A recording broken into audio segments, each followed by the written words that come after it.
The courtroom feels ordinary at first glance, routine procedure, another case on the docket, but listen closely. That quick exchange before the case was even called wasn't small talk. It was the setup for something much bigger. The case of State versus Cynthia Deno begins. On the surface, it's just another plea hearing. But beneath it lies power, pressure, and the mechanics of a legal system in motion. The state announces itself. The defendant confirms her identity. The judge explains the stakes: a reduced charge of assault bodily injury, punishable by up to a year in jail and thousands in fines. A plea bargain is on the table, but here's the catch. The judge reminds everyone that plea deals aren't binding. Even if the prosecutor offers probation, the court can override it. For most defendants, that's a shocking revelation. The judge could still impose jail time. This isn't just legal formality, it's a bombshell. Cynthia must weigh the risk, take the deal, or push for trial. She chooses to move forward with a no-contest plea. It's a calculated move, not admitting guilt, but not fighting it either. For many, it's a way to avoid civil liability. But in Cynthia's case, the toll of the choice is clear. Then an unexpected twist. A phrase from the police report surfaces.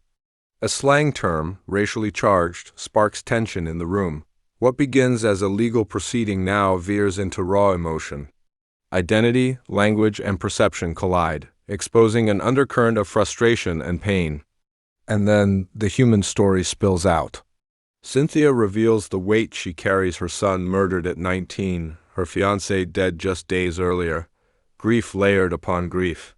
Add to that the constant conflict with neighbors, harassment, noise, and accusations. She isn't just standing trial for one incident. She's unraveling years of loss, stress, and survival. Her voice cracks as she explains she doesn't want to fight a jury trial. She wants it over. The probation, the programs, the conditions, anything to end the fight.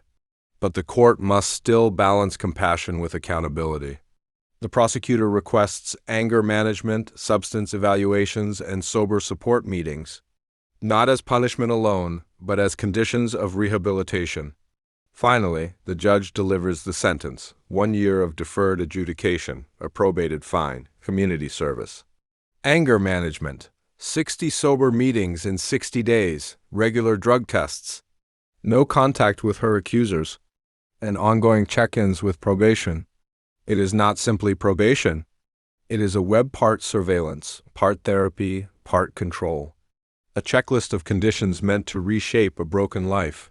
Yet the question lingers: is this justice? Or is it bureaucracy trying to solve human pain with paperwork? The hearing closes with a referral for trauma services. A final acknowledgement that behind the charges and conditions stands a woman shattered by loss, struggling to find stability in the shadow of tragedy.